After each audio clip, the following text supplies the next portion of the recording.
We have Kitty Ratcliffe from Explore St. Louis, and she's with Maurice. The president of Explore St. Louis, Kitty Ratcliffe, a good friend. She's been on the show many of times.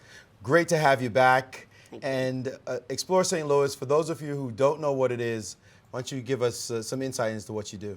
We are a driving force behind a $5 billion convention and tourism industry in St. Louis. So we have the fun job. We get to tell people about why St. Louis is a great tourism destination and why they should come and visit.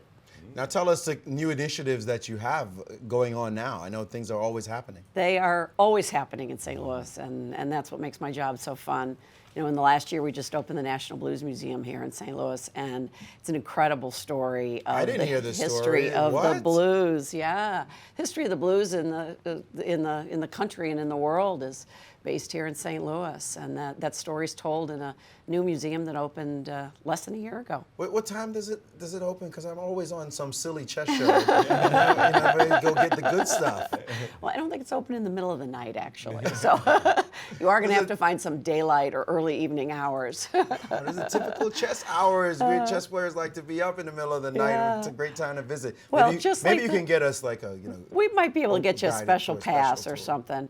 You know, just like chess is part of the creative culture and the creative mind, so is the blues and music, and that all ties into the history of our community. And at the Blues Museum, you can go and you can make your own riff, and you can read all about, you know, sadly Chuck Berry, who just passed away, but probably not only instrumental in the creation of rock and roll, but also the foundation of the blues. Absolutely. So it's great. I'm definitely great. going. I'm gonna. It's right downtown. It's close by. Check the hours as soon as possible. As soon as I get off some crazy chess show. But also, there must be other things going on as well that you guys are continuing. I know the playoffs are coming up, although I'm not sure if your hockey team, the Blues, are quite in the mix somewhere. Yeah. But anything else going on with sports? Baseball is starting soon. Baseball. In fact, tomorrow night, no, not tomorrow night, Sunday night.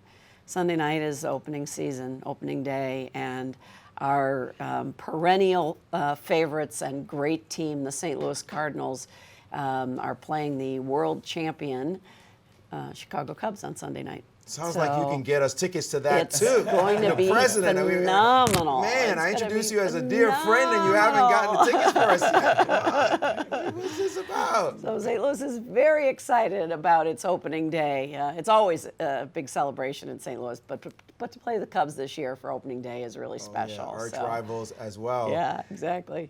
Tell us why you are partnered with the chess club itself, the economic impact that having these high-level chess tournaments here at the club that has on the city. Well, the fact that this pairing of championships, these two championships, have been held here for 9 consecutive years is a pretty incredible story, regardless of what field you'd be talking about, what sport you'd be playing.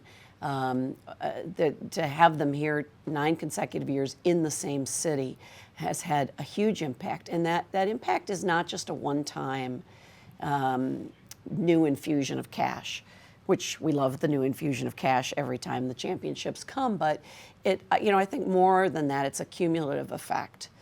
Year after year after year of having the exposure of St. Louis as the chess capital of the United States. Actually, I heard somebody say the other night the chess capital of the world. So I think we ought to adopt that moniker and start using that. This place has some hyperbole. Some people who just think they can say anything. But I really do believe that there's a cumulative effect on that, because not only are people coming here for the event itself, but they have spent enough time now here year after year to really become a part of the city of St. Louis and to understand all that it has to offer. And we've seen people move here permanently, and that development has had a much larger economic impact than just the championship alone would have. Well, you guys are doing great work, and you're a great friend, always coming Thank year you. after year. We hope you continue to come year after year and share all the great things that are happening in this city. Thank you. I would love to do that. Kitty Ratcliffe, the president of Explore St. Louis. Always something to do, always something new to do when you visit this great Midwestern town.